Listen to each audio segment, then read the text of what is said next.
Hello everybody and welcome back. Today we're going to look at unusual Star Wars action figures. And when I say unusual, I just mean these are a bit different. They're much more original. They just stand out, or in some cases they're peg warmers because they're so ordinary, or maybe people were just like, what were they thinking when they made this? So anyway, but I think they're all interesting and I like them all. And maybe when you get a chance to look at some of these, you'll want to go out and find them. I want to start with Jeremiah Colton, and just a very plain action figure, an older gentleman who is a pilot in episode 3, I believe. I think he flew the Tantive 4. Just not, you don't see this as the figure that, you know, everyone's clamoring for. And that's what I like about it. It's different. It's not your typical Star Wars action figure. This is not one that you're going to hold up and talk about all the articulation and everything. This is, I'm not saying it's out of place or it shouldn't have been made. I'm just saying it's unusual. So, but either way, you can tell they went to great lengths to do the face detail. And I've only seen one of these guys. And when I saw him, and Mary was like, look at that guy. I mean, that's just different. So I picked him up. And it does have a cool Celebration 4 sticker on the packaging.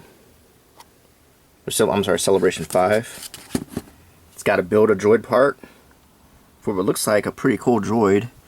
YVH1. And there's a scene from the movie. So that's my first one. The next one is the pregnant Padme action figure. Natalie Portman was barely in episode 3, and she was pregnant a lot, but they made a pregnant Padme action figure, which is just kind of cool because, as far as I know, this may be the only pregnant Star Wars action figure.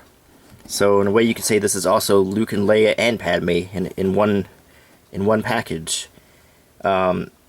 She does have a blaster, which I don't remember her carrying in that scene in episode 3, that very sad scene where Anakin choked her.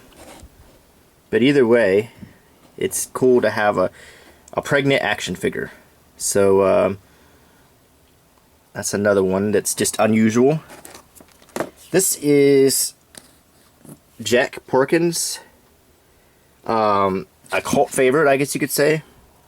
He was famously the X-Wing pilot who crashed during the Battle of Yavin. The source of a lot of jokes, funny YouTube videos and so forth. But still, they made an action figure that shows, not a very flattering action figure, but even down to his scruffy 5 o'clock shadow, and he's not in the best shape, but still, he has become kind of a cult favorite character. And this is a good figure. It has a removable helmet. For a Power of the Force figure, it's actually pretty good. And the figure came with like an 8-page book, a little booklet of facts about Jack Porkins, which I have around here somewhere. It's just kind of funny. That was one of the extras that they used to have with the Power of the Force lines. Next is famous peg warmer, Willrow Hood. If you go into Toys R Us, this one often is a peg warmer. This is another one where they took a character from the background and they decided to give him a whole backstory. He was originally called the Ice Cream Maker Man because what he was carrying in that scene from The Empire Strikes Back looks like an ice cream maker. But here, they say Willrow Hood works for the gas mining company on Cloud City. When the Empire seizes control of the city, Hood destroys a computer memory core to prevent the Empire from discovering information about secret transactions with the rebels. So, he's now a hero. And once again, they made an unflattering figure. He's got a real pronounced pot belly. But either way, there is a little Easter egg on this figure that if you watch other reviews, there's a Rebel Alliance logo on the bottom of the computer core. So, and he has a very bent blaster that comes with. I just kind of kept this one carded too, just because I like it. Next, another famous Toys R Us peg warmer, Call Tesca. This was a, silver sticker and all, a Toys R Us exclusive figure. And I it was overpriced. Now it's not. It's on clearance. They're still on the pegs. I think the problem was is a lot of people looked at this guy and didn't even know it was a Star Wars figure because it looks so bizarre. It looks like from some other goofy action figure line like Ben 10 or something. I don't know. And this was actually a character from the Clone Wars Republic Heroes game. Mary and I are currently playing that on the Wii right now, and I can tell you it is not a very good game. It's kind of half-baked and it's full of glitches. So it's also possible that people gave up on the video game before they even encountered this guy in the game. But, you know, either way, I've never opened it. It's an exclusive. I think it's cool once you realize that it is a Star Wars figure. If you want one of these, I can assure you it's not hard to get. Okay. And next, here's one that is kind of hard to get. This is Hermie Odf. I really can't pronounce his last name. Odlf. Come on, that's a vowel and 3 consonants. I don't know what that's supposed to be. But this is a really cool figure. I mean, look at this guy. Soft goods. I've never seen that fabric on any other figure. He has a tongue hanging out. He's huge. I mean, look at him in comparison. I mean, this guy is huge. Let's look at let me pan out a little bit. Look how big this action figure is. Just for comparison's sake. I mean, this is a big figure. It's probably kind of hard to find because I don't think they could fit very many on the pegs. Definitely not a peg warmer. If you want this guy, you're probably going to have to go online to look for him. He does come with a coin. It's tucked in there.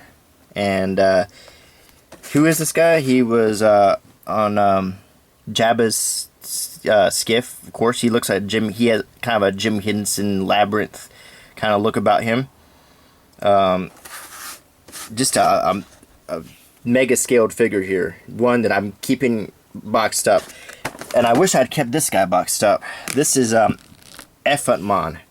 Another large, huge size figure from Jabba's skiff. This is a fan favorite figure. He was so well detailed, down to the articulation and the jaw. The surprisingly good articulation for such a big figure. Hidden accessories. I mean, his name is Effant Mon. Can anyone say Elephant Man? I mean, but if you look at a Return of the Jedi behind the scenes thing, they were very proud of this creation. I mean, almost next to Jabba the Hutt, this is one of the most fantastic looking creatures in the whole skiff. And a very imposing figure, too. The one I'm really glad to own. I wish I had kept him packaged, though. Now, finally, well, no, I got another one here. How about Ellis Howrot? Does this not look like the mask from Scream? That's the first thing I thought of. First thing Mary thought of when we saw this figure was this is the Scream guy. That he's a creepy looking. I mean, this is a really cool figure. He comes with some Cantina parts. Apparently, he was in episode 4 at some point. He does look kind of like an old mask left over from the backlots of Hollywood that they threw on into an actor. Nevertheless, this is just a really cool figure to have in my collection of carded figures. One I probably won't ever open. Not a peg warmer either. This guy's pretty hard to find. And for the last one I want to show you is Spirit Darth Vader. This, I think, was Power of the Force. What's special about this figure? First of all, he's see-through. He's actually translucent. If you... Let me set the camera down. Try to illustrate this a little bit. Okay. Now, his cape comes off, and as you can see, it is clearly see-through. And his body itself is see-through.